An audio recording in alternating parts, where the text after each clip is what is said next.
বিনিয়োগকারী বন্ধুরা, আসসালামু আলাইকুম। আশা করি আপনারা ভালো আছেন। আমি এখন আপনাদের সাথে আইডিএলসির একটা আপডেট দিব বা অ্যানালিসিস দিব বা রিভিউ দিব, যেটাই বলেন। কারণ আইডিএলসির অ্যানালিসিস আমার আগে দেয়া ছিল, অ্যানালিসিসটা ভ্যালিডও আছে। তো রিভিউ কেন দিচ্ছি বা আপডেট কেন দিচ্ছি, আইডিএলসি একটু সময় নেবে আমি জানতাম, বলছিও মনে হয়। তো আইডিএলসি একটু সময় নিয়ে উঠে আসবে বলা থেকেই এই অ্যানালিসিসটা দেওয়া। সেটা হচ্ছে আইডিএলসি অনেকটুকু সময় নেওয়া শেষ হয়ে আসছে বা কারেকশান প্রায় শেষ হওয়ার দিকে। কারেকশান শেষ হলে আইডিএলসি অনেক ভালো করবে, সেই হিসাবে এই আপডেটটা দিচ্ছি। আপনারা তো অনেকেই মনে করেন যে একটা শেয়ার নিলাম আজকে থেকে বাড়তে হয়, বুলিশ হইতে হবে, আজকে হল্টেড হইতে হবে, এরকম শেয়ার কিনেন, হল্টেড হইলে আবার ছেড়ে দেন, আবার আরেকটা কিনেন। এভাবে করি কি আসলে খুব ভালো অবস্থায় যাওয়া যায় কিনা আমার জানা নাই। একটা ভালো স্টক নিয়ে অপেক্ষা করলে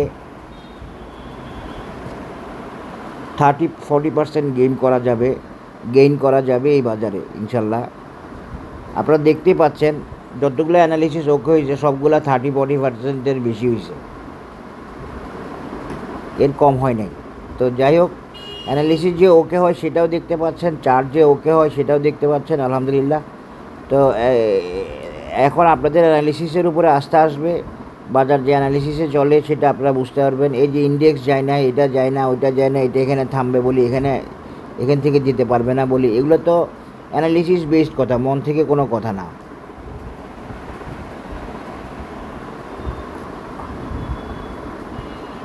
এই বাজারটা আজীবন থাকবে, আপনি রিটায়ারমেন্টের পরেও থাকবে। তো আপনি অ্যানালিসিস না জানলে, না শিখলে, না বুঝলে আপনি তো ভালো সিদ্ধান্ত নিতে পারবেন না। তাই জন্য অ্যানালিসিস শিখবেন ভালোভাবে। একদিনে 50,000 টাকাও লস করেন, কিন্তু অল্প টাকা খরচ করে অ্যানালিসিস শেখা হয় না।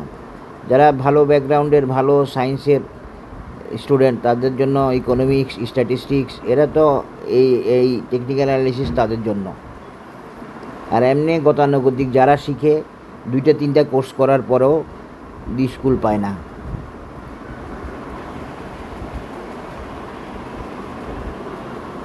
তো আসেন, অ্যানালিসিস জানার, শিখার, বোঝার পরামর্শ রইল। এখন আসে আইডিএলসির অ্যানালিসিসে চলে যায়। আইডিএলসির আপডেট অ্যানালিসিস, এটা আইডিএলসি একটা ভালো মুভমেন্ট দিছে একদিনের, এটা বিষয় না। আইডিএলসি এমএসিডি ক্রস করে জিরো লাইনের উপরে উঠে আসলে আইডিএলসি ভালো করবে বা আইডিএলসির কারেকশান শেষ হবে আশা করতে পারেন। এখনও জিরো লাইনের নিচে আছে। আর এর চেয়ে বড়ো কথা হচ্ছে আইডিএলসি যদি এই রেড ক্লাউডের উপরে উঠে যায় তখন থেকে আইডিএলসি ভালো করবে। আইডিএলসি এখনই একটানা ভালো করবে এমন না, মূলত আইডিএলসির ভালো করা বা মুভমেন্ট শুরু হবে এখান থেকে, এবং সেটা আসন্ন। আইডিএলসি হয়তো এই নেক্সট মুভমেন্টে পার্ট নেবে। তো আইডিএলসির কারেকশান প্রায় শেষ বা শেষ পর্যায়ে, এটা বুঝে নেন, এবং এই জন্যই অ্যানালিসিসটা দিচ্ছি। আইডিএলসিতে পাওয়ার আছে, আইডিএলসিতে স্মার্ট মানি আছে। আইডিএলসির মুভমেন্ট সে কথাই বলে, আইডিএলসি বাধ্য হয়ে টেকনিক্যাল কারণে এরকম সাইডওয়ে, এটা মূলত আইডিএলসির বেসিক্যালি এই যে সাইডওয়েটা, এটা মূলত আইডিএলসির আসলে একটা টাইম কারেকশন। এটা কনসলিডেশন বলবো না, আমি টাইম কারেকশন বলবো এটা।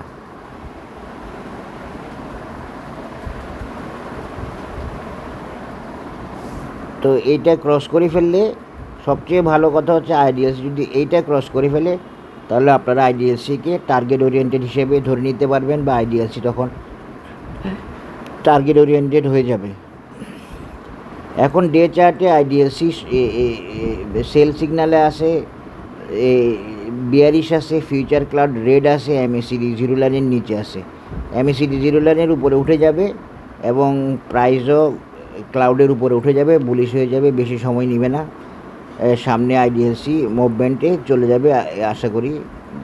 আর বেশি বড় কোনো বাধা নাই, অনেকটা ওকে হয়ে আসছে। আইডিএলসি যারা হোল্ড করছেন এবং আইডিএলসি যারা নিতে চাইতেছেন তাদের জন্য আমার এই অ্যানালিসিস। উইকলিতে আইডিএলসি মোটামুটি ভালো অবস্থায় আছে। তানকেনসেন, কুজেনসেন টুইস্ট অবস্থায় আছে।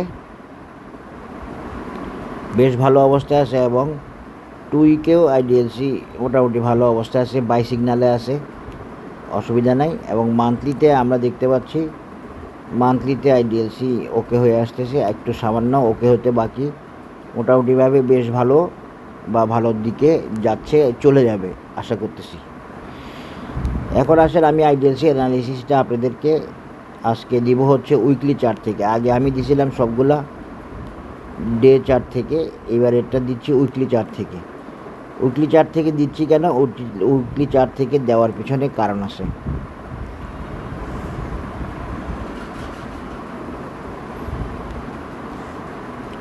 আমি একটা মেজারমেন্ট দিতে চেষ্টা করতেছি,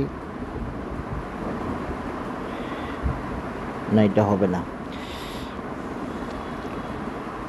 আইডিএসির একটা টার্গেট দেখাবো এখন আমি আপনাদেরকে, বা 2টা টার্গেট দেখাবো। দেখুন আইডিএলসি কোথায় গিয়ে কারেকশান হয়েছে, ফিবোনাসি দিয়ে আমি আপনাদের এই অ্যানালিসিসটা দেখাচ্ছি। চার্টে নিতে পারি, আগে ফিবোনাসি দিয়ে দেখাই তারপরে।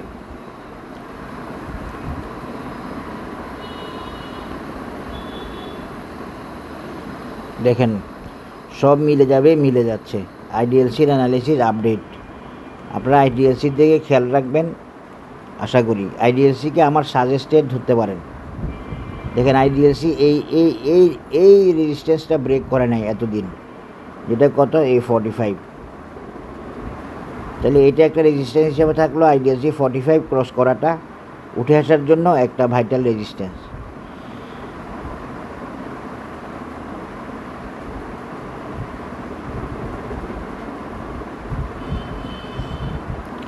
আরেকটা রেজিস্ট্যান্স হচ্ছে আইডিএলসির নেক্সট টার্গেট হচ্ছে 56। এই যে দেখেন এটা হচ্ছে আইডিএলসির নেক্সট টার্গেট 56। মাঝখানে আরেকটা রেজিস্ট্যান্স আছে 50, সেটাও থাকবে। আপনারা তো ফিবোনাসির রেজিস্ট্যান্সগুলো বুঝেন, যেগুলো টানি ওগুলোর বাইরেও যেগুলো থাকে ভিতরে ওগুলোও রেজিস্ট্যান্স। এরপরে আইডিএলসির রেজিস্ট্যান্স হলো 64, একটা রেজিস্ট্যান্স আছে। আর একটা রেজিস্ট্যান্স হলো 74। 74 একটা ভাইটাল রেজিস্ট্যান্স, আর একটা হলো 56 একটা ভাইটাল রেজিস্ট্যান্স। আগে 56 যাওয়ার চেষ্টা করবে আইডিএলসি, তারপরে চেষ্টা করবে হচ্ছে 74 যাওয়ার। তো 64টা আপনারা মূল টার্গেট রাখবেন। সরি কত, 56টাকে মূল টার্গেট রাখবেন। প্রথম টার্গেট বা প্রথম রেজিস্ট্যান্স বা প্রথম ভাইটাল রেজিস্ট্যান্স 56। এরপরে আরেকটা রেজিস্ট্যান্স আছে আইডিএলসির এখানে, যেটা 88 টাকা, বা এটার দিয়ে আমরা 85। এটাও আইডিএলসির একটা ভালো রেজিস্ট্যান্স। এরপরে 104ও আইডিএলসির একটা ভালো রেজিস্ট্যান্স। তো সেগুলো এখন থাকুক, আমরা এতটুকু পর্যন্ত থাকি। এই একটা হলো 56, আরেকটা হলো 74, আরেকটা হলো 85। এই 5টাই হলো আইডিএলসি, এই 3টাই হলো আইডিএলসির নেক্সট ভাইটাল রেজিস্ট্যান্স। তবে আপনারা ট্রেড করবেন মূলত এই 56 এবং সর্বোচ্চ 64কে টার্গেট রেখে। এরপরে যদি যায় সেটা বোঝা যাবে, সেটা যাওয়ার সম্ভাবনা আছে কি না সেটা মুভমেন্ট দেখলে বোঝা যাবে।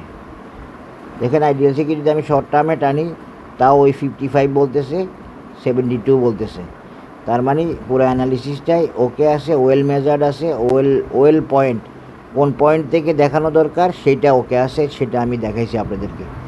আপনি মেজারমেন্ট দিবেন প্রপার জায়গা থেকে, যদি আপনি মেজারমেন্ট দিতে না পারেন আপনার এইভাবে মিলে যাবে না। আমি এখন যেভাবে মিলাই দেখাইছি এটা হবে না। এগুলো প্র্যাকটিসের ব্যাপার আছে, আস্তে আস্তে ওকে হয়ে যাবে। ফলো করতে হবে বেশি বেশি, তারপরে ইনশাল্লাহ। তো এই রেজিস্ট্যান্সটা পার হলে 45 পার হলে আইডিএলসি 56 ফিবোনাসিতে দেখালাম। আর কোনো প্যাটার্ন দিয়ে দেখাচ্ছি না, প্যাটার্ন দিয়ে চাইলে দেখানো যায়। যেমন ধরেন এখানে একটা ক্লাসিক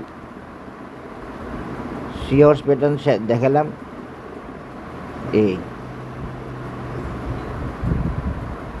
এই হইল 56। আশা করি বুঝতে পেরেছেন। 56 আমি এখন ক্লাসিক সি হর্স প্যাটার্ন দিয়েও আপনাদেরকে দেখাই দিলাম। এরপরে যদি আইডিএলসিকে এক্সটেনশন করি, দেখেন বরাবর মিলে গেছে 74। সুতরাং আপনারা 74 পর্যন্ত আইডিএলসি যাওয়ার একটা সম্ভাবনা থাকবে বা আছে। আইডিএলসি কোনো শেয়ারই চায় না বটমে থাকতে, কোনো শেয়ারই চায় না কম দামে থাকতে। সব শেয়ারের টার্গেট হচ্ছে সর্বোচ্চ প্রাইস গেইন করা, কিন্তু তার পক্ষে সম্ভব হয় না। শেয়ারটার মালিক, ডিরেক্টর, শেয়ার হোল্ডার, মার্কেটের স্টেক হোল্ডাররা, প্লেয়াররা, মার্কেট মেকাররা, মার্চেন্ট ব্যাংকরা, বিভিন্ন হাউসরা সবাই চায় শেয়ারের দাম বাড়ুক, শেয়ারের দাম বাড়াতে, কিন্তু সেভাবে তারা পারে না। অনেক হিসাব করে শেয়ারকে দাম বাড়াতে হয়। তো আইডিএলসির মালিকও চাইবে, ডিরেক্টররা চাইবে আইডিএলসি 200 টাকা যাক। সুতরাং এই 74 টাকা বড় বিষয় না, আইডিএলসির অনেক বড় টার্গেট আছে। আপনারা দেখলে আশ্চর্য হবেন। দেখেন 152 পর্যন্ত 62 পর্যন্ত টার্গেট আছে। বাজার যদি লাস্ট অফ 7400-500 ক্রস করে, আইডিএলসি 104 টাকা যাওয়াটা কোনো বড় বিষয় হবে না। আশা করি বুঝতে পেরেছেন। সময়ের সাথে বোঝা যাবে সব কিছু। আজকে এখানে শেষ করলাম আইডিএলসির আপডেট। এটা হলো আইডিএলসির সি হর্স প্যাটার্ন দিয়ে প্রথমে 52, তারপরে 55, তারপরে হচ্ছে 75। সবাই ভালো থাকবেন। আজকে